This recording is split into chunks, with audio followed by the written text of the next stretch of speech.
शाम का समय था। ऑफिस से घर आने के बाद पिता फिर से ऑफिस की फाइल्स में उलझा हुआ था। तभी उसका 7 साल का बेटा पास आया और बोला, पापा क्या मैं आपसे कुछ पूछ सकता हूँ? हाँ पूछो, फाइल से नजर हटाए बगैर पिता ने जवाब दिया। हाँ। आप 1 घंटे में कितना कमा लेते हैं? बेटा ने पूछा। इस अजीब सवाल पर पिता को कुछ गुस्सा आया। उसने जवाब दिया, तुम्हें इससे क्या मतलब? क्यों बेकार के सवाल पूछकर मेरा समय खराब कर रहे हो? देखते नहीं मैं काम में बिजी हूँ। पापा मैं बस जानना चाहता हूँ, प्लीज बताइए ना, आप 1 घंटे में कितना कमा लेते हैं? बेटा जिद करने लगा। 500 रुपए, पिता ने जवाब दिया और काम में लग गया। ओह, बेटा सिर झुकाकर कुछ सोचने लगा, फिर सिर उठाकर बोला, पापा आप मुझे 400 रुपए उधार दे सकते हैं? यह सुनना था कि पिता का गुस्सा बढ़ गया। वह बेटे को झिड़कते हुए बोला, अच्छा तो तुम इसलिए मुझसे मेरी सैलरी पूछ रहे थे? तुम्हें खिलौना या कोई फालतू सी चीज खरीदनी है? अब एक शब्द कहे बगैर सीधे अपने कमरे में जाओ और सो जाओ।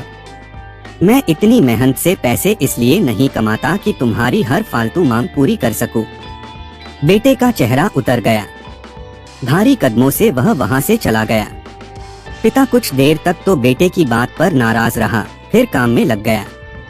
काम खत्म होने तक उसकी नाराजगी भी खत्म हो चुकी थी।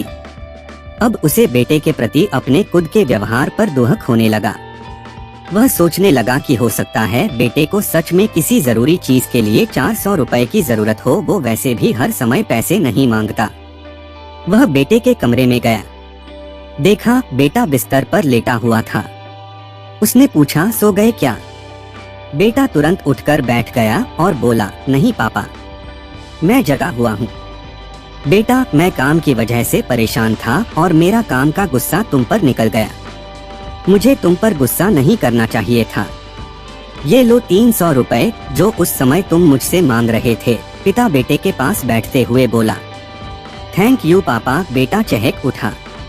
400 रुपए एक तरफ रख उसने अपने तकिए के नीचे दबे कुछ नोट निकाले और उन्हें गिनने लगा। यह देख पिता को फिर से गुस्सा आने लगा।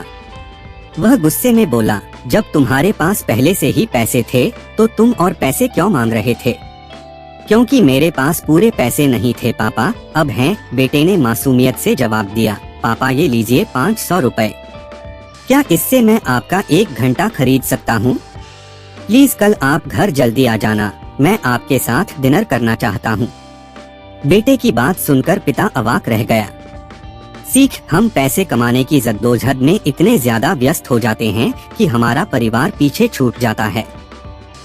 हमारे पास अपने परिवार और प्रियजनों के साथ बिताने के लिए समय ही नहीं होता।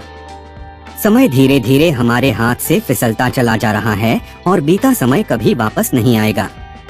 ऑफिस में हमारा रिप्लेसमेंट बड़ी ही आसानी से ढूंढ लिया जाएगा, लेकिन परिवार का कोई रिप्लेसमेंट नहीं है। अपने परिवार को महत्व दें।